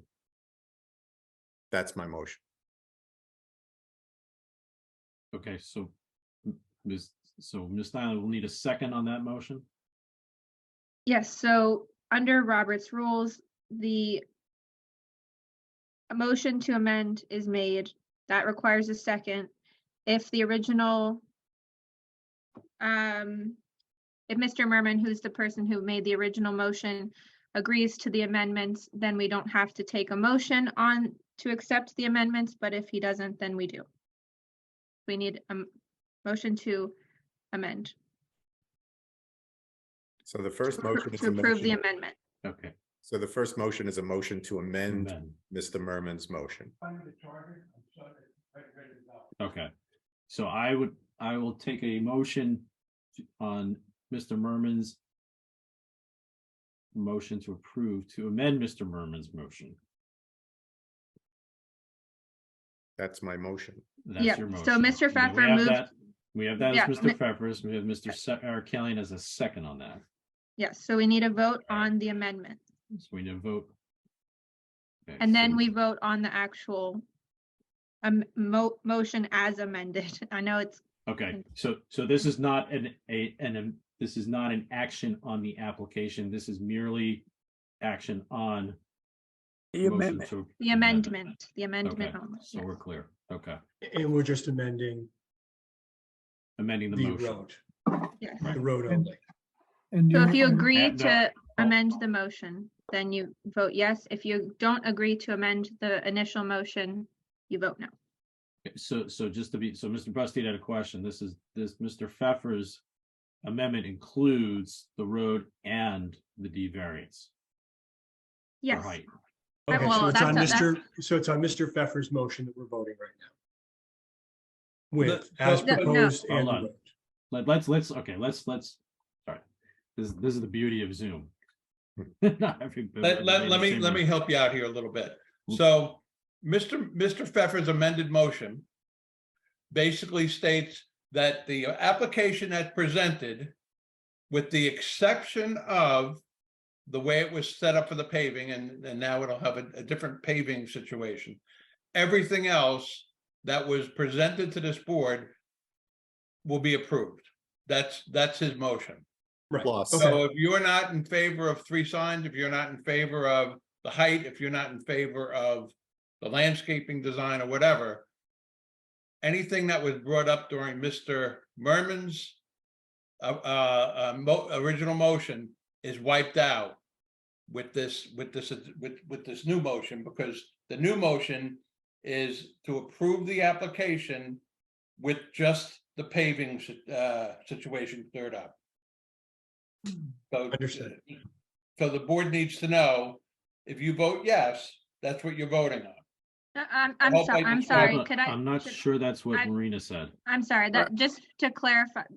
So because this is an amendment that I don't believe Mr. Merman agrees with, we have to first take a vote to amend the motion.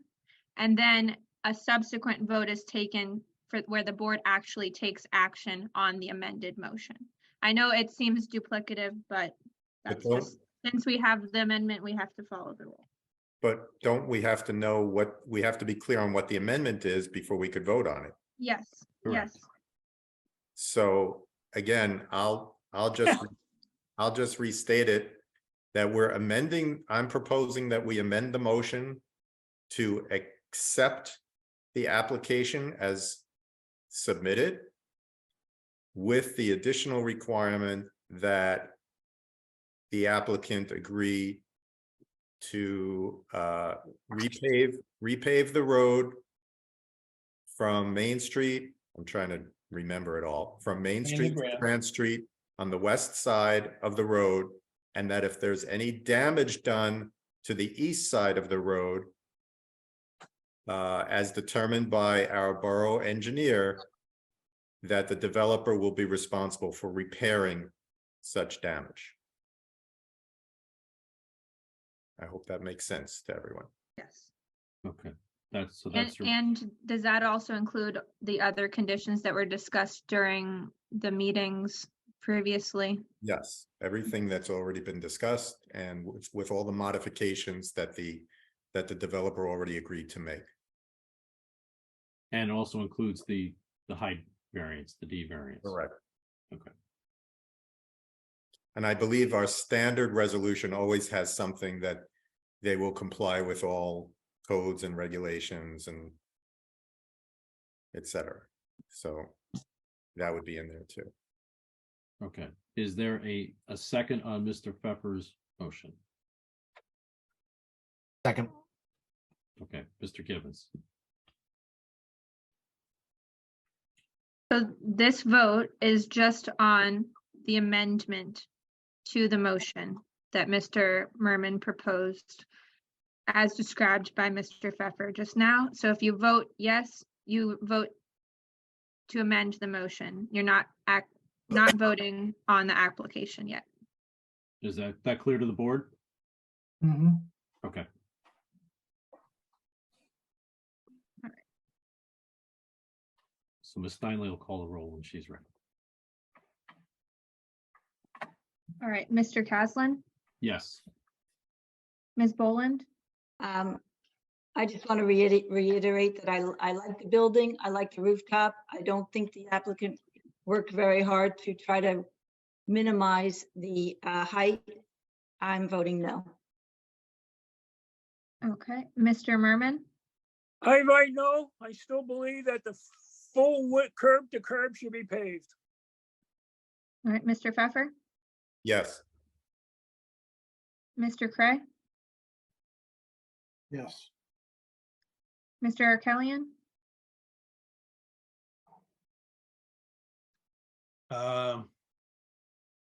I'm afraid I'm gonna have to vote no. I'm just not. The paving issue to me is the big issue. I think that our engineer made a very strong point. I've always valued Mr. Costa's opinion and his guidance toward this board. And I know he's not comfortable, so I'm not comfortable. I'm sorry. okay, Mr. Gibbons, Yes. Mr. Bastide,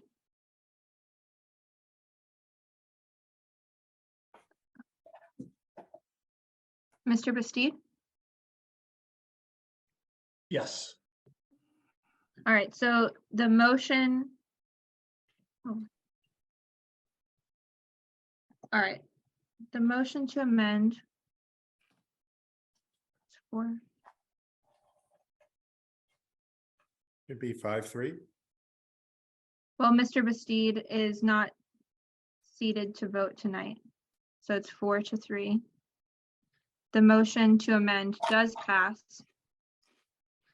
But in order, so now the amended motion is on the table right now and it needs either to be voted upon or amended further. And it needs 5 yeses, is that correct? Yes, you need 5 yeses for the D variance. And just to confirm, I'm not eligible to vote tonight in this. Correct, correct. Okay. I move that we bring it to a vote. Does anyone have any further amendments to make to the motion this time? Have we resolved the D yet? It doesn't, I'm not quite sure. You're gonna now make a whole new motion for everything. Well, No, there is a there- motion on the floor. there's a- It's being- your motion was amended to include the agreement on the paving that was discussed and to include the D variance. Okay. May I point out this?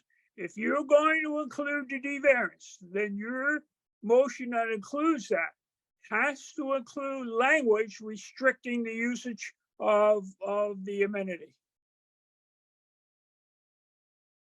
Okay, and by restricting the use of the amenity, this was the prior discussion, I believe this evening, has to do with it being limited solely to the owner and the tenants of the building.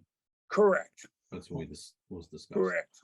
Okay, Mr. Chairman, I thought that was understood, but I have no objection to adding that language. Well, it was not on the table before.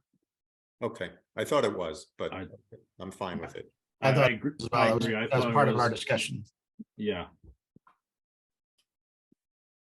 Yeah, I So- thought that was part of our discussion this evening, that was raised, that I raised earlier, Mr. Costa raised, just to be sure that that was firm, that there was no other use allowed without coming before this board again. all right. Yes, So, but you gotta put it in the motion. well, I don't, so out of the abundance of caution, I'll entertain a motion to further amend. We don't Or- need the motion to need- further amend because Mr. Pfeffer agreed to the amendment. Fine, okay, so procedurally all right, so that language is now encapsulated in Mr. Pfeffer's motion, Mr. Merman. Fine. Okay. All right, so now we need so do we need another motion to move on Mr. Pfeffer's on the amended motion? I think we just need a second. Second, All right, so we have Mr. Pfeffer's motion and Mr. Kray's second.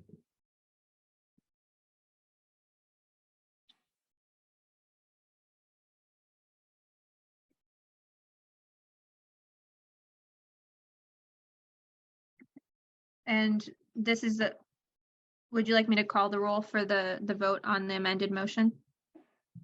Please, All right. Mr. Caslin, yes.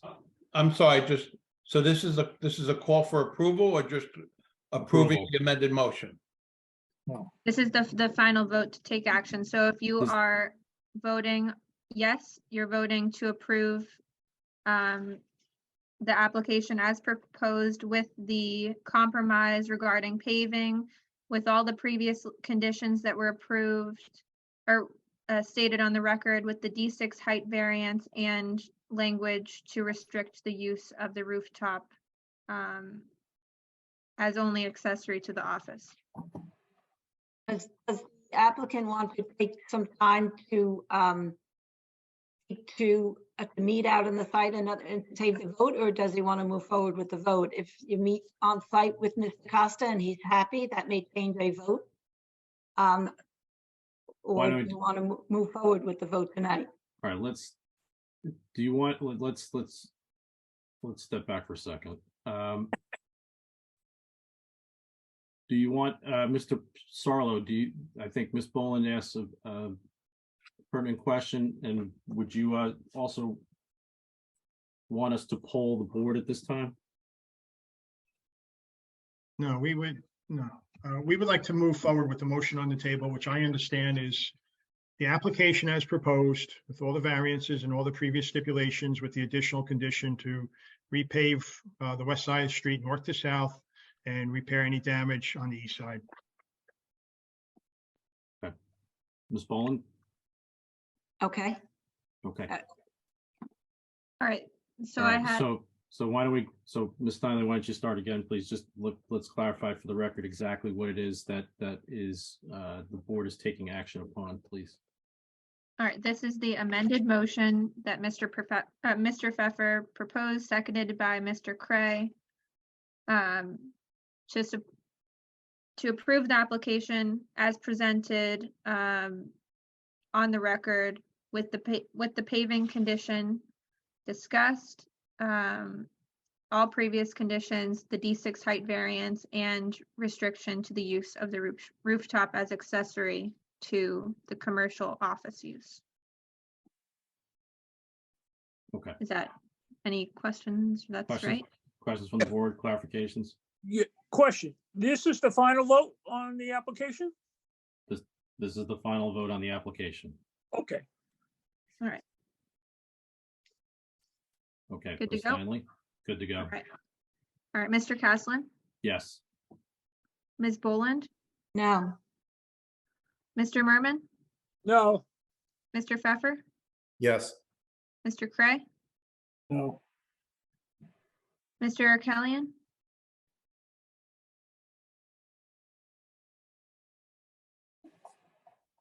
I'd like to be called last if possible. I want to hear how the other board members are out. Can I request that? all right, Mr. Gibbons, Just on the record, just to cover Mr. Merman's issue before, I'm okay with the height variance because it is non-covered fourth floor. I don't want the downtown to be turning into high rises. But I vote yes. all right, and Mr. Bastide is not seated to vote, so Mr. Arkelian. Can you tell me the count, please, Marina? It's 3-3. So it's irrelevant what I vote. No, it is relevant. Oh, well, it is No, it isn't, irrelevant. because you It need a is because 5-2. it's yeah, we need 5. So I listened to what the board had to say. I've always known Mr. Imparato to be a man of his word, so I feel confident that whatever mess is made down there with the paving will be fixed, as he's shown that in the past with the borough.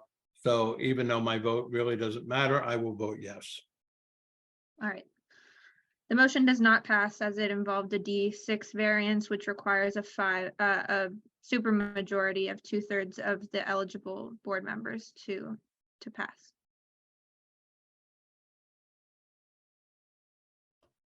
All right, thank you. So for clarification, what does, none of it passes or just the D variance doesn't pass? Oh, whole thing. The whole thing The does whole not thing. pass. The whole thing. It was not Somebody can make separated.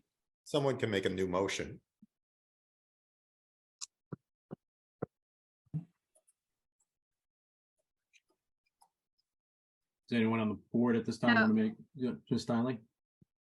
That was the motion to, well, so the motion to approve did not pass. So I would suggest that if there's a denial request, then we do an additional motion to deny.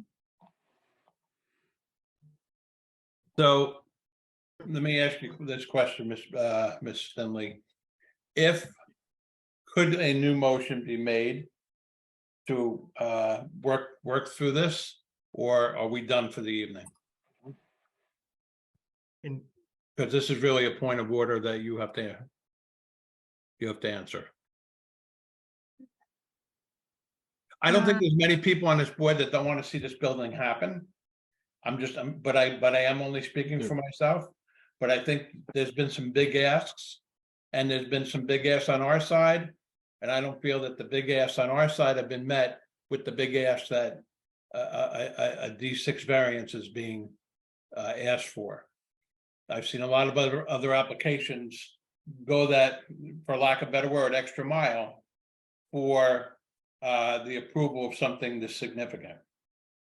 So I need your guidance if something, if another motion could be made to, or are we done? And I know this is a difficult question. Well, So, if I may, Mr. I think I would have the right to ask for a reconsideration of the board, either tonight or, even after the resolution. And I think part of the reconsideration basis, and I know I didn't, when the chairman offered, I just wanted to try and move it along since there was a long discussion. And I didn't ask I declined the request to have the board polled. But I would, I guess in my reconsideration, like the board polled if it's going to, this denial stands, only because if there's a reason by the board to deny because of the road and not related to the D6 variance, I know it's a package. That was the motion, and that's what we agreed to. That's the package. So, the number of votes are still needed for 5. But if a board member simply says that they voted no because of the road issue, I need that on the record. Because that has nothing to do with the D6 variance, which I need the 5 votes for. One's a site plan engineering issue. It's not even a site plan engineering issue because it's off the site. And the record's got to be clear what each member is the reason for their denial. And that's what I would ask for the reconsideration or just a new vote. Because right now I'm not sure what each board member carries, their vote carries significant weight because of the number of variances that are needed. And right now, I do not know, the record does not know why each board member voted no. Marina, we'll go back to you on this, but I don't remember ever having to give a reason for a no vote. It's a choice that each board member gets to make based on all the evidence that's presented. And I just don't think that it's appropriate to ask why you voted no. I could be wrong. I'm not an attorney. We have 1, 2, 3, 4 attorneys online here. I'm not one of them. But I've never had that in 24 years or 25 years asked of me why you voted in the way you did. Mr. Chairman. Mr. Pfeffer. Yeah, I agree with Mr. Arkelian on that part. I don't believe that there's any requirement that board members have to explain their vote. However, I do seem to recall, and again, I could be wrong on this also, but I do have a recollection that if someone makes a motion and there's a vote taken and the motion fails, someone can make a new motion, put a new motion on the table that's different from the old motion. And we'd have to have a second and then vote on that. Well, I think we need to give Ms. Steinle an opportunity to sort through the procedure. So failure to receive the number of votes required for the approval, which happened here, constitutes a denial of the application. Now, what about Mr. Sarlo asking for a reconsideration or to see if to present new evidence to ask for that? I would ask that it occurs at a later date. Mm-hmm. Okay. If that's, unless Mr. Sarlo opposes.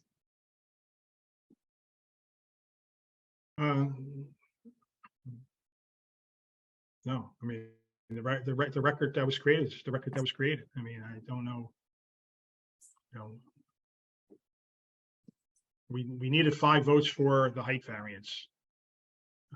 And I do strongly feel that the record has to establish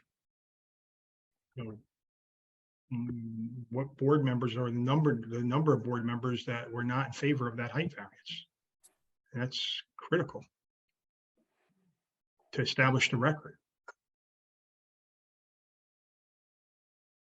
Well, I think you have on record who voted in the negative on the motion, so that's. Well, we have that, but then I guess it's the assumption that every day all the no's didn't like the application in totality. So Ms. Steinle, procedurally, what's the next step at this point? So just as with any other denial, we would prepare a resolution of denial. And Mr. Sarlo would have the opportunity to request reconsideration from the board. Okay, and that would occur at a later meeting then at this point? That's what I would propose. Okay.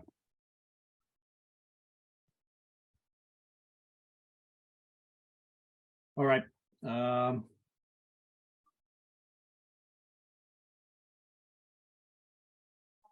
guess that being the case, I'm done. I think we have nothing left on the agenda this evening. I think we have nothing further to do other than to adjourn the Sure. meeting at this point. I'll entertain a motion to adjourn the meeting, please.